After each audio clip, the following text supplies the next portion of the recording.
All right, let's talk about how to get the absolute most out of your AP World History review.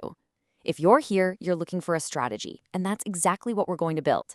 This will be your guide to using the World History Modern Notebook to really sharpen your skills and your content knowledge. So here's our game plan. First up, we'll frame what this course refresher is all about. Then, and this is crucial, we'll dive into what it really means to think like a historian. After that, we'll dissect the exam itself so you know exactly what you're facing. And finally, we'll wrap up with a clear, step-by-step strategy for using this notebook. Okay, so let's jump right in. Before you start any review, you have to know the lay of the land. What's the purpose and what's the scope? And first things first, let's get one thing straight about what this notebook is. It's not a textbook meant to teach you everything from scratch. Think of it more like a gym for your history brain. It's a tool to reinforce what you already know, sharpen your arguments, and connect all the dots from the things you've learned this year. And speaking of connecting the dots, the scope here is, well, it's huge. We're talking about a solid 800 years of human history, stretching across the entire globe. Your job isn't just to know about events from the Mongol Empire to modern globalization, but to understand how they link together. This notebook is designed to be your map for navigating that complexity. Now, let's pivot to what is, without a doubt, the most critical part of this course. Because your success isn't just about what you can remember, it's about what you can do with that knowledge. We have to move way beyond memorization. So what does that actually mean, to think historically? Well, I can tell you it is not about winning a trivia night. It's not a game of who can recall the most names and dates. It's about developing a powerful set of analytical lenses that let you look at the past and interpret it in a sophisticated way. This right here, this is your historian's toolkit. These are the actual skills you need to master. Can you look at a primary source and figure out its perspective, its purpose, its bias? Can you build a solid argument and back it up with evidence? It's not just knowing that the Industrial Revolution happened. It's being able to argue how the steam engine caused huge changes in where and how people lived. These skills are the whole ballgame. And that really is the fundamental shift you have to make. Every single fact, person, or event you review is potential ammunition. It's evidence. Your goal is to become an architect of historical arguments, not just a warehouse full of historical facts.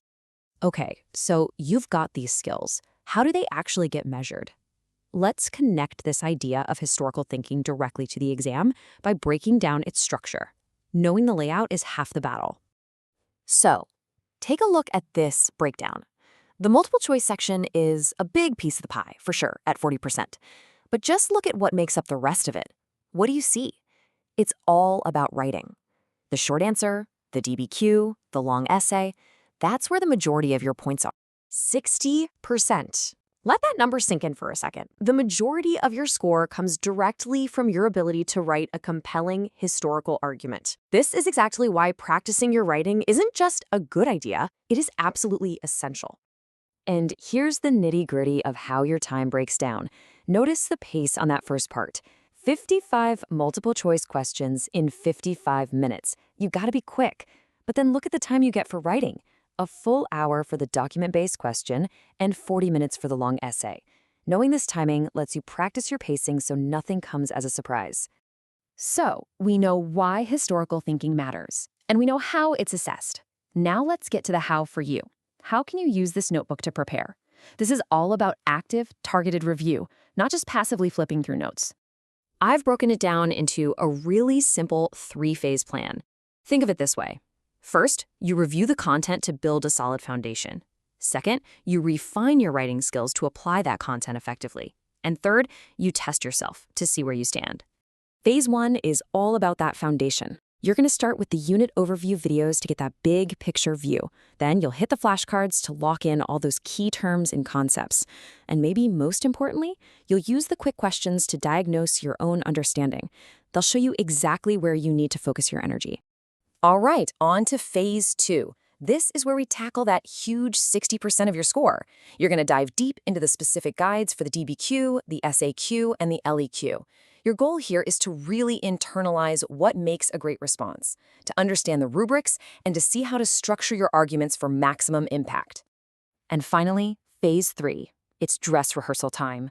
You'll take the multiple choice practice exam to get a feel for the pacing and the style of the questions.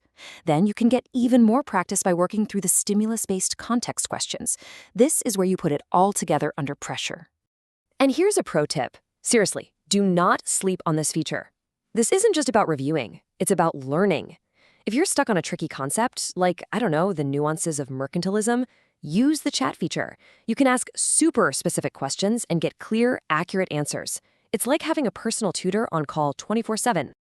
So there you have it. You've got the structure, you've got the strategy, and you've got the tools right here in front of you.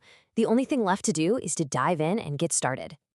So let's start thinking like a historian right now. Stop asking, what do I need to memorize? And start asking better questions. What historical connection are you going to explore first? What comparison are you going to make? What chain of events are you going to trace? Your review starts not with a random fact, but with a great question. You've got this.